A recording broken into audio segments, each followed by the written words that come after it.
ఇక డీటెయిల్స్ చూస్తే పల్లెటూర్లు దేశానికి పట్టుకొమ్మలు, గ్రామ స్వరాజ్యమే దేశ ప్రగతికి మార్గదర్శనమన్న మహాత్మా గాంధీ మాటలను స్ఫూర్తిగా తీసుకుని కూటమి ప్రభుత్వం రాష్ట్రంలోని పంచాయతీలను బలోపేతం చేస్తోందని ఉప ముఖ్యమంత్రి పవన్ కళ్యాణ్ అన్నారు.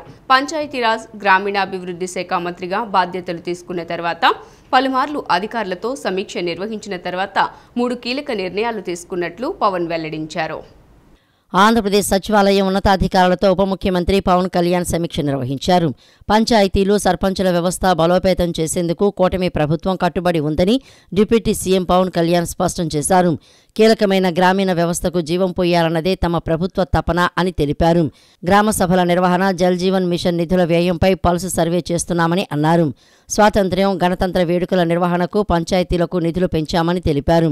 జాతీయ గ్రామీణ ఉపాధి హామీ పథకం అమలు కోసం రాష్ట్రంలోని 13,326 పంచాయతీల్లో ఒకేసారి గ్రామ సభలు నిర్వహించాలని నిర్ణయించినట్లు తెలియజేశారు. కేంద్రం ప్రతిష్టాత్మకంగా తీసుకున్న జల్ జీవన్ మిషన్ పథకం ద్వారా ప్రతి ఇంటికి రక్షిత మంచినీరు ఇస్తామన్నారు. వైఎస్ఆర్సీపీ 5 ఏళ్ల పాలనలో 4,000 కోట్లు ఖర్చు పెట్టినట్లు రికార్డులు చెబుతున్నా వాటి ఫలాలు మాత్రం క్షేత్రస్థాయిలో కనిపించడం లేదని ఆరోపించారు. పథకం లక్ష్యాలకు అనుగుణంగా పనులెక్కడా జరగలేదని అన్నారు. వాస్తవ పరిస్థితిని తెలుసుకునేందుకు జరిగిన పనులు, ఖర్చు చేసిన నిధులు, జరగాల్సిన పనులను ముందుకు తీసుకువెళ్లడంపై పల్స్ సర్వే నిర్వహించనున్నట్లు తెలియజేశారు. 34 ఏళ్ల క్రితం గ్రామాల్లో స్వాతంత్ర, గణతంత్ర దినోత్సవ వేడుకలు జరిపేందుకు ఇచ్చిన జీవోను మార్చి కొత్తగా నిధులు పెంచుతూ జీవో విడుదల చేశామని తెలిపారు. జెండా వందనం గ్రామాన సంబరంగా పండుగలా చేయాలని సూచించారు. 5,000 మంది జనాభా కంటే తక్కువగా ఉన్న పంచాయతీలకు 100 రూపాయల నుంచి 10,000కు పెంచినట్లు, 5,000 జనాభా దాటిన పంచాయతీలకు 250 రూపాయలుగా ఉన్నది 25,000 రూపాయలకు పెంచినట్లు వివరించారు. సర్పంచులు సగర్వంగా గ్రామంలోని అందరినీ పిలిచి మరీ జెండా పండుగను నిర్వహించుకునేలా వారికి కూటమి ప్రభుత్వం నిధులను ఇస్తోందన్నారు. చేనేత కళాకారులు నేసిన జెండాలను వినియోగించాలని పవన్ కళ్యాణ్ సూచించారు. మేము అధికారంలోకి రాకముందు పంచాయతీ మనకి సర్పంచ్లందరూ మా దృష్టికి తీసుకొచ్చింది ఏంటంటే కనీసం మాకు బ్లీచింగ్ పౌడర్ కూడా మాకు కొనుక్కునే డబ్బులు లేవు మా దగ్గర. వాళ్ళ అకౌంట్లో పడ్డా కానీ డబ్బులు ఈ ప్రభుత్వం ఈ డిస్కౌంట్స్ అని చెప్పి డబ్బులు తీసేసుకున్నారు. సో పంచాయతీల నిర్వహణకి ఎన్నికలు జరిగినాయి కానీ పంచాయతీల నిర్వహణకి సంబంధించి ఏ విధంగా వారికి సరైన ఆర్థిక పరిపుష్టి జరగలేదు. నిధులు పడ్డాక ఆ నిధుల దుర్వినియోగం జరిగింది, అది మీ అందరికీ తెలిసిందే. దానికి మరింత వివరంగా ఎప్పటికప్పుడు తెలియజేస్తాం. సో ముఖ్యంగా పంచాయతీరాజ్ వ్యవస్థని, సర్పంచ్ వ్యవస్థని బలోపేతం చేయాలన్నదే మా కూటమి ప్రభుత్వం తాలూకు ఆశయం, ఆకాంక్ష.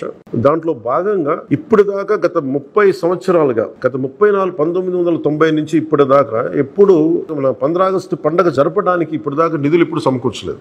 చాలా నామకే వాస్తే నామమాత్రంగా ప్రతి పంచాయతీకి, చిన్న పెద్ద పంచాయతీలకి 100 రూపాయలు, చిన్న పంచాయతీలకి, పెద్ద పంచాయతీలు 250 రూపాయలు చొప్పున ఇచ్చాం. ఒకవైపు ఏమో గాంధీ గారి కలల కన్నా పల్లెలే పట్టుకొమ్మలు అంటూ ఉంటాం, గ్రామీణ స్వరాజ్యం అని మాట్లాడతాం. కానీ ఎన్నికల్లో నిలబడ్డ పంచాయతీ సర్పంచ్కి మటుకు జెండా పండుగ నిర్వహించాలంటే వాళ్ళకి ఇచ్చే డబ్బులు 100 రూపాయలు, 250 రూపాయలు. ఈ రివ్యూ మీటింగ్స్లో మాకు తేలింది ఏంటంటే 100 రూపాయలకి, 250 రూపాయలకి 13,326 పంచాయతీల్లో ఏం చేయగలరు?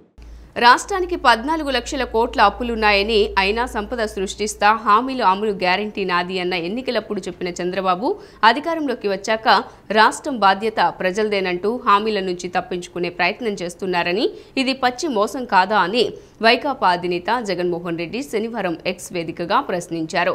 రాష్ట్రంలో శాంతి భద్రతలు గాడి తప్పాయని, రెడ్ బుక్ రాజ్యమేలుతోందని ఆరోపించారు. ముఖ్యమంత్రి చంద్రబాబు ఎన్నికల్లో ఇచ్చిన హామీల నుంచి తప్పించుకునే ప్రయత్నం చేస్తున్నారని వైఎస్ఆర్ కాంగ్రెస్ పార్టీ అధినేత జగన్మోహన్ రెడ్డి ట్విట్టర్ వేదికగా విమర్శించారు. ఎన్నికల వరకు అప్పులు 11 లక్షల కోట్లన్నారు, ఇప్పుడు 10 లక్షల కోట్లు అంటున్నారని అన్నారు. వాస్తవానికి 2004 జూన్ వరకు ఉన్న అప్పులు 7.48 లక్షల కోట్లు అని చెప్పారు. ఖజానా ఖాళీ అయిపోయిందంటూ ప్రజలను మభ్యపెట్టే ప్రయత్నం చేశారని తెలిపారు. లేని రుణాలు ఉన్నట్లుగా, వాటికి వడ్డీ కడుతున్నట్లుగా ప్రజలను మాయ చేస్తున్నారని చెప్పారు. తల్లికి వందనం ఫీజు రియంబర్స్మెంటు, రైతు భరోసా, మత్స్యకారుల భరోసా వంటి ఏ పథకం అమలు కావడం లేదని అన్నారు. రాష్ట్రంలో శాంతి భద్రతలు గాడి తెప్పాయని, రెడ్ బుక్ రాజ్యమేలుతోందని, మహిళలకు రక్షణే లేదని అన్నారు. 2.5 నెలల్లోనే ప్రజలను ఇంత దగా చేస్తారా అని జగన్ విమర్శించారు. దేశవ్యాప్తంగా బాలలపై నేరాలు ఆందోళనకరంగా ఏటా 7% పెరుగుతున్నాయని హైకోర్టు ప్రధాన న్యాయమూర్తి జస్టిస్ ధీరజ్ సింగ్ ఠాకూర్ పేర్కొన్నారు. మన రాష్ట్రంలో గత ఏడాది 1004 పోక్సో కేసులు నమోదు కాగా వీటిలో 900 కేసుల్లోని నిందితులు బాధితులైన బాలికలకు బంధువులు పరిచయస్తులేనని తెలిపారు.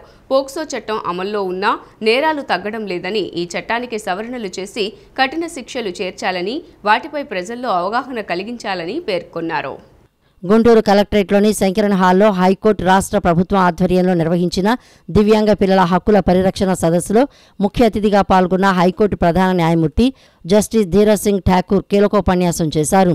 ప్రత్యేక అవసరాల విద్యార్థులతో ముచ్చటించి వారికి బహుమతులు అందజేశారు. జాతీయ నేర గణాంకాల ప్రకారం 2023లో 1.62 లక్షల మంది పిల్లలు బాధితులు కాగా 83,350 మంది తప్పిపోయారని అన్నారు. వీరిలో 20,380 మంది బాలురు కాగా 62,946 మంది బాలికలు ఉన్నారని చెప్పారు. నేటికి 2,946 మంది బాలికల ఆచూకీ తెలియలేదని జస్టిస్ ఠాకూర్ ఆందోళన వ్యక్తం చేశారు. దివ్యాంగ పిల్లలకు మెరుగైన వసతులు కల్పించాల్సిన బాధ్యత సమాజంపై ఉందని, వారికి రాజ్యాంగపరంగా ఉన్న హక్కులను కాపాడాలని సూచించారు. బాలలపై నమోదవుతున్న కేసుల్లో ఏ వర్గాలపై ఎలాంటి వ్యక్తులు దాడులు చేస్తున్నారో గుర్తించి తదనుగుణంగా ప్రత్యేక దృష్టి పెట్టాలని జస్టిస్ ఠాకూర్ సూచించారు. What I saw from the report which was tabled in the year 2023 by the National Crime Record Bureau shows that there were about 1,62,000 offences recorded against children. 1,62,000. There were about 83,350 cases of children who went missing. And out of this 83,350 children, while 20,380 were males, 62,946 were females. The report further suggests that out of the missing children, 20,000 approximately were recovered, males, and 60,281 females were recovered. So you can imagine that according to the report, at least 2,946 female children could not be recovered at all. Andhra Pradesh వ్యాప్తంగా revenue సదస్సులను August 15వ తేదీ నుంచి September 30వ తేదీ వరకు నిర్వహిస్తున్నట్లు AP revenue registrations and stamps మంత్రి అనగాని సత్యప్రసాద్ ప్రకటించారు. ప్రతి గ్రామంలోనూ రెవెన్యూ సదస్సులు జరుగుతాయని తెలిపారు. పెద్ద రెవెన్యూ గ్రామాల్లో రోజంతా, చిన్న రెవెన్యూ గ్రామాల్లో సగం రోజు సదస్సులుంటాయని స్పష్టం చేశారు. భూ ఆక్రమణలు, 22A భూముల అక్రమాలతో పాటు అన్ని రెవెన్యూ సంబంధిత సమస్యలపైన అర్జీల స్వీకరణ ఉంటుందని వెల్లడించారు. ఆంధ్రప్రదేశ్ వ్యాప్తంగా రెవెన్యూ సదస్సులను ఆగస్టు 15వ తేదీ నుంచి సెప్టెంబర్ 30వ తేదీ వరకు ప్రతి గ్రామంలో రెవెన్యూ సదస్సులు నిర్వహిస్తామని AP revenue registrations and stamps మంత్రి అనగాని సత్యప్రసాద్ తెలిపారు. ప్రతి గ్రామానికి తహసీల్దార్తో పాటు 7 అధికారులు వచ్చి ప్రజల నుంచి అర్జీలను స్వీకరిస్తారని తెలియజేశారు. ప్రతి అర్జీని ఆన్లైన్ చేసి దానిపై విచారణ జరిపి తగిన పరిష్కారం చూపుతామని అన్నారు. రీసర్వే పేరుతో వైసీపీ ప్రభుత్వం భూ సమస్యలను మరింత జటిలం చేసిందని మంత్రి అనగాని సత్యప్రసాద్ పేర్కొన్నారు. ఎక్కడికక్కడ భూ ఆక్రమణలు, 22A భూములు దోపిడీకి గత ప్రభుత్వ పెద్దలు పాల్పడ్డారని ఆరోపించారు. భూ దోపిడీతో చాలా గ్రామాల్లో భూ సమస్యలు పద్మవ్యూహాలను తలపిస్తున్నాయని అన్నారు. తగాదాలకు కారణమవుతున్న భూ రిజిస్ట్రేషన్లలో తేడాలు ఉన్నాయని అన్నారు. ఈ సమస్యలన్నింటినీ పరిష్కరించడానికి రెవెన్యూ సదస్సులు నిర్వహిస్తున్నట్లు వివరించారు. పెద్ద రెవెన్యూ గ్రామాల్లో రోజంతా, చిన్న గ్రామాల్లో సగం రోజు సదస్సుల నిర్వహణకు నిర్ణయం తీసుకున్నట్లు మంత్రి అనగాని సత్యప్రసాద్ వెల్లడించారు. వైసీపీ ప్రభుత్వ హయాంలో జరిగిన మైనింగ్, ఎక్సైజ్ అక్రమాలపై సిబిసిఐడి విచారణ జరిపిస్తున్నామని రాష్ట్ర ఎక్సైజ్ అండ్ మైనింగ్ శాఖ మంత్రి కొల్లు రవీంద్ర తెలిపారు. విచారణలో అన్ని బయటకు వస్తాయని పేర్కొన్నారు. మైనింగ్ డిపార్ట్మెంట్ను ప్రక్షాళన చేస్తున్నామన్నారు. తూర్పుగోదావరి జిల్లా రాజమహేంద్రవరం కలెక్టరేట్లో రాష్ట్ర ఎక్సైజ్ అండ్ మైనింగ్ శాఖ మంత్రి కొల్లు రవీంద్ర మైన్స్, ఇరిగేషన్, సెప్ తదితర అధికారులతో ఉచిత ఇసుక విధానంపై సమీక్షించారు. అనంతరం ఆయన మీడియాతో మాట్లాడారు. మైనింగ్ సుమారు 20,000 కోట్లకు పైగా, ఎక్సైజుల్లో సుమారు 25,000 కోట్ల అవినీతి జరిగినట్లు ప్రాథమిక విచారణలో తేలిందన్నారు. అందుకే ప్రభుత్వం సిబిసిఐడికి అప్పగించిందని చెప్పారు. మైనింగ్ డిపార్ట్మెంటును ప్రక్షాళన చేస్తున్నామని తెలిపారు. గత మైనింగ్ మంత్రి, మైనింగ్ డైరెక్టర్ల అక్రమాలు తూర్పుగోదావరి జిల్లాలో కూడా ఉన్నాయని చెప్పారు. విచారణలో అన్ని బయటకు వస్తాయని పేర్కొన్నారు. ఏడాదికి రాష్ట్రంలో 3 కోట్ల టన్నుల ఇసుక అవసరమనే అంచనా ఉందని చెప్పారు. రాష్ట్రంలో అవసరాలకు సగం ఇసుక గోదావరి నుంచే వస్తుందని తెలిపారు. అక్టోబర్ 15 నుంచి ఓపెన్ రీచ్లు అమల్లోకి వస్తాయని, ఈలోపు గోదావరిలో గుర్తించిన డిస్టిలేషన్ పాయింట్లు 8 వారం రోజుల్లో ఇసుక తీత మొదలవుతుందని అన్నారు. బోట్స్ మెన్ సొసైటీలకు అనుమతి ఇస్తామని తెలిపారు. గతంలో రాఘవ కన్స్ట్రక్షన్ కంపెనీకి ఉన్న డ్రెడ్జింగ్ అనుమతిపై కూడా పరిశీలిస్తున్నామని చెప్పారు. అక్టోబర్ 1 నుంచి మంచి ఎక్సైజ్ విధానాన్ని అమల్లోకి తెస్తామని వెల్లడించారు. గత 5 ఏళ్లలో దశాదిశ లేని పాలన వల్ల యువత జీవితాలు నాశనమయ్యాయని పశ్చిమ నియోజకవర్గ ఎమ్మెల్యే సుజనా చౌదరి ధ్వజమెత్తారు. గత పాలకులు చేసిన పాపాల కారణంగా ఏపీలో ఉద్యోగ అవకాశాలు లేవని తెలిపారు. చంద్రబాబు విజనరీపై ప్రజల్లో పెట్టుబడిదారుల్లో నమ్మకం ఉందని ఉద్ఘాటించారు. అమరావతితో పాటు అన్ని ప్రాంతాలు అభివృద్ధి చెందుతాయని తెలిపారు. అందరికీ ఇక్కడే ఉద్యోగ ఉపాధి అవకాశాలు అందుతాయని సుజనా చౌదరి పేర్కొన్నారు. యువత కేంద్రం ఇచ్చే రుణాలను సద్వినియోగం చేసుకుని ఆర్థికంగా ఎదగాలని తెలిపారు. సుజనా ఫౌండేషన్ ఆధ్వర్యంలో విజయవాడ భవానీపురంలోని పశ్చిమ నియోజకవర్గం ఎమ్మెల్యే సుజనా చౌదరి క్యాంపు కార్యాలయంలో నిన్న నిర్వహించిన జాబ్ మేళాకు విశేష స్పందన లభించింది. ఈ మేళా ద్వారా ఉద్యోగం పొందిన యువతకు జాయినింగ్ లెటర్ను ఎమ్మెల్యే సుజనా చౌదరి అందజేశారు. పశ్చిమ నియోజకవర్గంలో జాబ్ మేళా పెడితే 7,000 మంది వచ్చారని వివరించారు. 41 కంపెనీల ప్రతినిధులు ఇంటర్వ్యూలు చేసి ఎంపిక చేసుకున్నారని అన్నారు. ఈసారి స్కిల్ డెవలప్మెంట్ ద్వారా శిక్షణ ఇచ్చి ఇలాంటి ఇంటర్వ్యూలకు పంపుతామని అన్నారు. ప్రతి 3 నెలలకు ఒకసారి జాబ్ మేళా పెడతామని ప్రకటించారు. కేంద్రం ఇచ్చే రుణాలను సద్వినియోగం చేసుకుని ఆర్థికంగా ఎదగాలని అన్నారు. ఇంతమంది నిరుద్యోగ యువత వచ్చారంటే పరిస్థితి ఎలా ఉందో అర్థమవుతుందని అన్నారు. గత 5 ఏళ్లలో దశ దిశ లేని పాలన వల్ల యువత జీవితాలు నాశనమయ్యాయని ధ్వజమెత్తారు. విజయవాడతో పాటు ప్రతి నియోజకవర్గంలో జాబ్ మేళా పెట్టేలా చూస్తామని స్పష్టం చేశారు. ఒక నియోజకవర్గంలో జాబ్ మేళా పెడితే 4 జిల్లాల నుంచి యువత వచ్చారని వెల్లడించారు. చంద్రబాబు విజనరీపై ప్రజల్లో పెట్టుబడిదారుల్లో నమ్మకం ఉందని ఉద్ఘాటించారు. అమరావతితో పాటు అన్ని ప్రాంతాలు అభివృద్ధి చెందుతాయని అన్నారు. అందరికీ ఇక్కడే ఉద్యోగ ఉపాధి అవకాశాలు అందుతాయని సుజనా చౌదరి పేర్కొన్నారు. జాబ్ మేళాలు ఈసారి ఫస్ట్ టైం కాబట్టి ఈ విధంగా పెట్టడం జరిగింది. ఇక నుంచి ఏంటంటే మా ఎమ్మెల్యే ఆఫీస్ నుండి సుజనా ఫౌండేషన్ వాళ్ళు ముందే సెలెక్ట్ చేసి వాళ్ళకి తగిన ట్రైనింగ్ స్కిల్ డెవలప్మెంట్ కూడా చేయించి వాళ్ళని ఇంటర్వ్యూస్కి అటెండ్ అవ్వడానికి వీలుగా తర్ఫీదు ఇచ్చి కండక్ట్ చేద్దామని చెప్పి ఎవ్రీ 3 months కూడా చేద్దామని చెప్పి ఐడియా ఉంది. నెక్స్ట్ ఇక్కడ పిల్లలందరూ కూడా చుట్టుపక్కల పిల్లలందరూ కూడా ఏదో రకంగా ఉద్యోగాలకు వెళితే వాళ్ళ కాళ్ళ మీద వాళ్ళు నిలబడతారని చెప్పి నా ఉద్దేశం. ఆ ఉద్దేశాన్ని దృష్టిలో పెట్టుకొని అది మరియు చిన్న తరహా పరిశ్రమలకు ఎంఎస్ఎంఈ కాటేజ్ ఇండస్ట్రీస్ కూడా చాలా అవకాశాలు ఉన్నాయి. వాటికి కూడా చిన్న ట్రైనింగ్ ఇప్పించి గవర్నమెంట్ ఆఫ్ ఇండియా ప్రధానమంత్రి నరేంద్ర మోడీ గారు గత 10 సంవత్సరాల నుంచి పెట్టింది ముద్రా లోన్స్ అని ఉన్నాయి. ముద్రా లోన్స్ ఉన్నాయి. తర్వాత చేతి వృత్తులకి విశ్వకర్మ యోజన అని ఇట్లా చాలా ఉన్నాయి. వాటికి కూడా చేసి ట్రైనింగ్ ఇచ్చి యువతని పూర్తిగా సొంత కాలం మీద నిలబడే విధంగా చేయాలనే దిశగా మొదలుపెట్టాం. విజయవాడ నగరం నడిబొడ్డున మాజీ ముఖ్యమంత్రి వైఎస్ జగన్మోహన్ రెడ్డి ప్రతిష్టాత్మకంగా నిర్మించిన 125 అడుగుల డాక్టర్ బిఆర్ అంబేద్కర్ విగ్రహం ధ్వంసం రచన చేసింది సీఎం చంద్రబాబేనని మాజీ మంత్రి మేరుగ నాగార్జున ఆరోపించారు. ప్రపంచంలో ఎక్కడా లేని విధంగా మాజీ సీఎం వైఎస్ జగన్ అంబేద్కర్ విగ్రహాన్ని నెలకొల్పటాన్ని జీర్ణించుకోలేని కూటమి ప్రభుత్వం కంటగింపుతో ఈ దారుణానికి పాల్పడిందని ధ్వజమెత్తారు. విగ్రహ ధ్వంసానికి పురిగొల్పిన వారిపై కఠిన చర్యలు తీసుకోవాలని డిమాండ్ చేశారు. అంబేద్కర్ విగ్రహాన్ని అగౌరవపరిచిన ఎంతటి వారైనా వదిలిపెట్టవద్దని గవర్నర్కు విన్నవించామని తెలిపారు. బందర్ రోడ్లోని స్మృతి వనంలో గల అంబేద్కర్ విగ్రహాన్ని ధ్వంసం చేసేందుకు యత్నించినందుకు నిరసనగా వైఎస్ఆర్సీపీ ఎస్సీ సెల్ ఆధ్వర్యంలో తుమ్మలపల్లి కళాక్షేత్రం వద్ద నిన్న సాయంత్రం కొవ్వొత్తులతో నిరసన కార్యక్రమం నిర్వహించారు. నగర మేయర్ రాయన భాగ్యలక్ష్మి, పశ్చిమ తూర్పు నియోజకవర్గాల ఇన్ఛార్జీలు షేక్ ఆసిఫ్, దేవినేని అవినాష్, వైఎస్ఆర్సీపీ ట్రేడ్ యూనియన్ రాష్ట్ర అధ్యక్షుడు పి గౌతమ్ రెడ్డి, వైఎస్ఆర్సీపీ నాయకులు పోతిన మహేష్, బూదాల శ్రీను, డాక్టర్ మెహబూబ్ షేక్ తదితరులు అంబేద్కర్ విగ్రహానికి పూలమాలలు వేసి నివాళులర్పించారు. అనంతరం మేరుగ నాగార్జున మాట్లాడుతూ కొంతమంది అంబేద్కర్ అభిమానులే ఈ దుర్మార్గానికి పాల్పడ్డారని చంద్రబాబు చెప్పడానికి సిగ్గులేదా అని ప్రశ్నించారు. అంబేద్కర్ విగ్రహాన్ని పలుగులు గుణపాలతో పొడిస్తే చాలా మంది కళ్ళున్న కబోదులు ఏమిటయ్యా అక్షరాలే కదా అనడం సిగ్గుచేటని అన్నారు. అంబేద్కర్ విగ్రహం ఉన్న ఎక్కడైనా సరే పలుగులు పెడితే రాబోయే రోజుల్లో ప్రభుత్వం మీ పార్టీలకు ఉరితాలు అవుతాయని హెచ్చరించారు. త్వరలో రాష్ట్రపతిని కూడా కలుస్తామని చెప్పారు. ఈ దుర్ఘటనపై కేంద్ర ప్రభుత్వం జోక్యం చేసుకోవాలని కోరారు. 125 అడుగుల విగ్రహంతో పాటు 81 అడుగుల పెడస్టల్ ఉన్నటువంటి బాబాసాహెబ్ యొక్క ప్రతిభను పొలుగులతోనూ గుణపాలతోనూ పొడిస్తే చాలామంది కళ్ళు లేని కబోచీలు మాట్లాడుతూ ఉన్నారంట. ఏందయ్యా అక్షరాలు కాదు. అంబేద్కర్ గారి విగ్రహం ఉన్న ప్రతి ప్రాంతంలోనూ ఏ చిన్న అవాంతరం జరిగినా అది తప్పిదమే. పొలుగులు గుణపాలు అంబేద్కర్ గారి విగ్రహం ఉన్న ప్రదేశంలో ఆ విగ్రహంలో ఉన్నటువంటి కోడిలో వచ్చి దాడులు చేయటం అనేది మీకు కళ్ళెక్కడకు పోయినాయని కూడా అడుగుతూ ఉన్నాం. స్వయానా ఈ రాష్ట్ర మంత్రి మాట్లాడుతూ ఉన్నాడు నిన్న.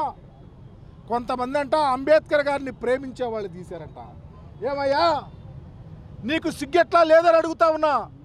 గుణపాలతో అంబేద్కర్ గారి విగ్రహం పొడిస్తే నీకు కళ్ళు కనపడలేదా? మీ ముఖ్యమంత్రి గారు స్వయానా ఒక రచన చేసి మీ ముఖ్యమంత్రి గారు మీ ప్రభుత్వంలో ఉన్న పెద్దలు వైఎస్ఆర్సీపీ నగరాధ్యక్షుడు మల్లాది విష్ణు మాట్లాడుతూ దేశంలో అత్యంత ఎత్తైన అంబేద్కర్ భారీ విగ్రహాన్ని తాము స్థాపించలేకపోయామే అన్న ఈర్ష్యతో ప్రభుత్వ పెద్దలే ఉద్దేశపూర్వకంగా ఈ దుర్మార్గానికి పాల్పడ్డారనే విషయం అర్థమవుతోందని అన్నారు. అంబేద్కర్ విగ్రహం చుట్టుపక్కల అనేక మంది ఉన్నతాధికారులు ఉన్న నేపథ్యంలో లైట్లు ఆర్పేసి మరీ చేయటం దారుణమన్నారు. ఇందుకు బాధ్యులైన అధికారులను వెంటనే సస్పెండ్ చేయాలని, అక్కడున్న ప్రైవేటు వ్యక్తులపై చర్యలు తీసుకోవాలని డిమాండ్ చేశారు. లైట్లు ఆర్పేసి అక్కడ దాని మీద సుత్తులతో రాడ్లతో గుణపాలతో అక్కడ ఒక 10 మందితో కలిసి దాని మీద తవ్వేటటువంటి ప్రయత్నము, దాడి చేసేటటువంటి ప్రయత్నము చేశారు. ఇది ప్రజాస్వామ్యవాదులందరూ కూడా తీవ్రంగా ఖండించాల్సినటువంటి అవసరం. అక్కడ సెక్యూరిటీ ల్యాబ్స్ అనేది స్పష్టంగా కనబడుతోంది. ప్రభుత్వంలోని పెద్దలే దాన్ని ఉద్దేశపూర్వకంగా చేయించినట్టుగా అర్థమవుతోంది. కాబట్టి అక్కడ ఉన్నటువంటి అధికారులని సస్పెండ్ చేయాలి. అక్కడ ఉన్నటువంటి ప్రైవేటు వ్యక్తులు ఎవరైతే వచ్చారో వాళ్ళ మీద యాక్షన్ తీసుకోవాలి. ఏదైతే ఈ సంఘటనలు రాష్ట్రంలో పునరావృతం అవుతాయి, శిలాఫలకాల మీద ధ్వంసం, అంబేద్కర్ గారి విగ్రహాలని ధ్వంసం చేయటము, ఇష్టానుసారంగా ప్రవర్తిస్తున్నటువంటి వారి మీద చర్యలు చేపట్టాలి అని చెప్పి ఇప్పుడే నాగార్జున గారు చెప్పినట్టుగా గవర్నర్ గారి దృష్టికి తీసుకెళ్తాం. అలాగే కోర్టులకు ఆశ్రయించడం జరుగుతుంది, కేంద్ర ప్రభుత్వం దగ్గరికి వెళ్ళడం జరుగుతుంది. ఇలాంటి దుర్మార్గమైనటువంటి కార్యక్రమాలని ఆపాలి అని చెప్పని వైఎస్ఆర్ కాంగ్రెస్ పార్టీ డిమాండ్ చేస్తాం. అంబేద్కర్ స్మృతివనంలో భవనంపై ఉన్న వైఎస్ జగన్మోహన్ రెడ్డి ముఖ్యమంత్రి అన్న అక్షరాలను గుర్తు తెలియని వ్యక్తులు తొలగించారని పోలీస్ కమిషనర్ రాజశేఖర్ బాబు తెలిపారు.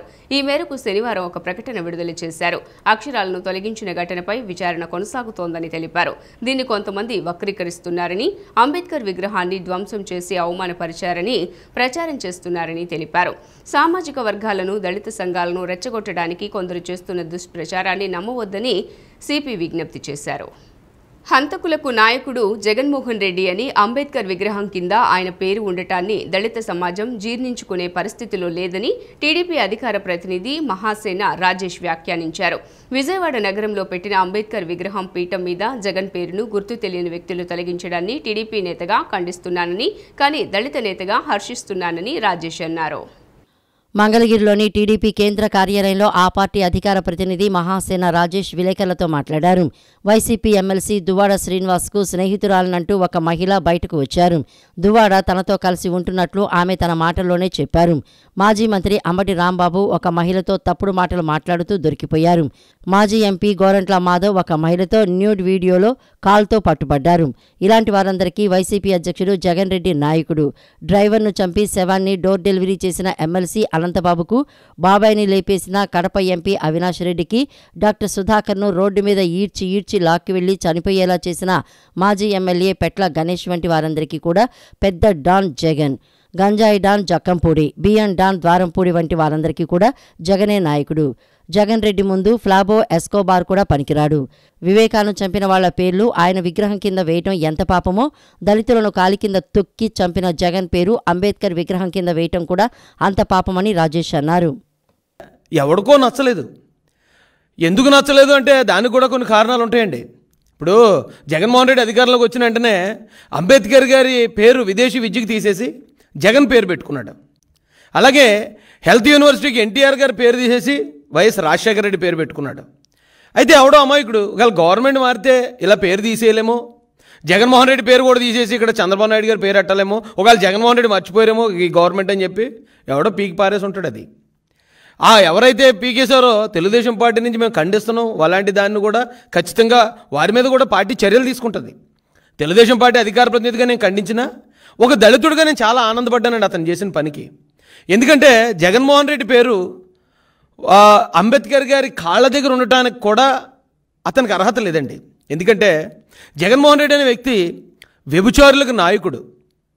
ఎందుకు ఈ మాట అన్నానంటే, ఈ రోజున దువ్వాడ శ్రీనివాస్ స్టోరీ జరుగుతుందండి. దువ్వాడ శ్రీనివాస్కి నేను గర్ల్ ఫ్రెండ్ అంటూ వచ్చింది ఒక ఆమె డైరెక్ట్గా చెప్తుంది, మేము అడల్టరీ చేస్తున్నాం, మేము వ్యభిచారం చేస్తున్నాం, నేను దువ్వాడ శ్రీనివాస్ అని డైరెక్ట్ చెప్తుంది. వైసీపీ లీడర్ అట ఆమె. అలాగే ఎవరైతే అంబటి రాంబాబు పెళ్ళయ్యి వేరే ఆమెతో తప్పుడు మాటలు మాట్లాడుతూ అడ్డంగా దొరికిపోయాడు. గోరంట్ల మాధవ్ అతను న్యూడ్ కాల్ మాట్లాడుతూ అడ్డంగా దొరికాడు. అంటే న్యూడ్ కాల్ అయితే భార్యతో అయితే మాట్లాడు కదా. పాపాల పెద్దిరెడ్డికి రాష్ట్రంలో ఊరూరా బినామీలు ఉన్నారని పామరు టీడీపీ ఎమ్మెల్యే వర్ల కుమార్ రాజా ఆరోపించారు.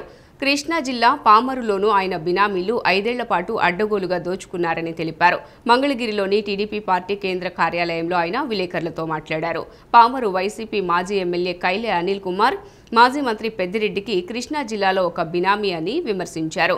మదనపల్లె ఫైల్స్ దహనం కేసులో పెద్దిరెడ్డి పిఏ శశిధర్ మొదటి నిందితుడైతే కైలే అనిల్ రెండో నిందితుడని పేర్కొన్నారు. పెద్దిరెడ్డి అండ చూసుకుని అనిల్ ఇసుక అక్రమ తవ్వకాలను అడ్డుకునేందుకు పోలీసులపై కేసు పెట్టి జైలుకు పంపించాడని వర్ల ఆరోపించారు.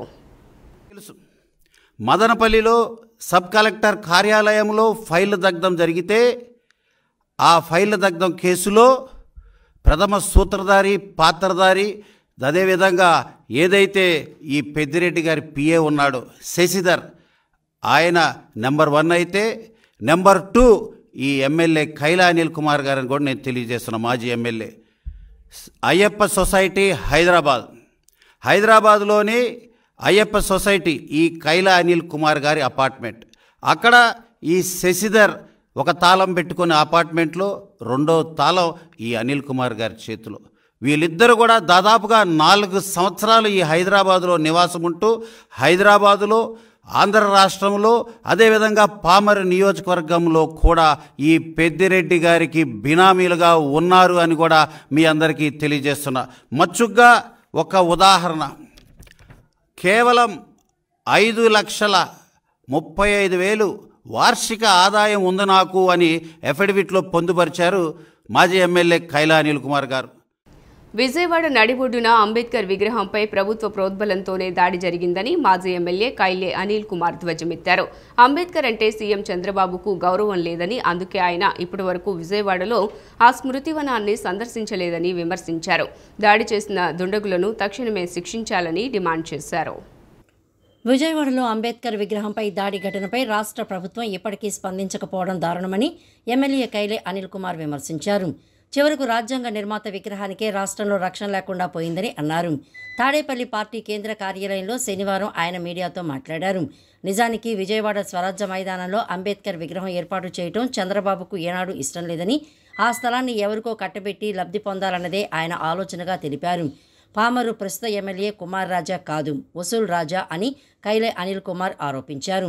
ఆయన పేకాట, అవినీతి, మట్టి, ఇసుక దందాను పామరు ప్రజలు ఇప్పటికే గుర్తించారని చెప్పారు.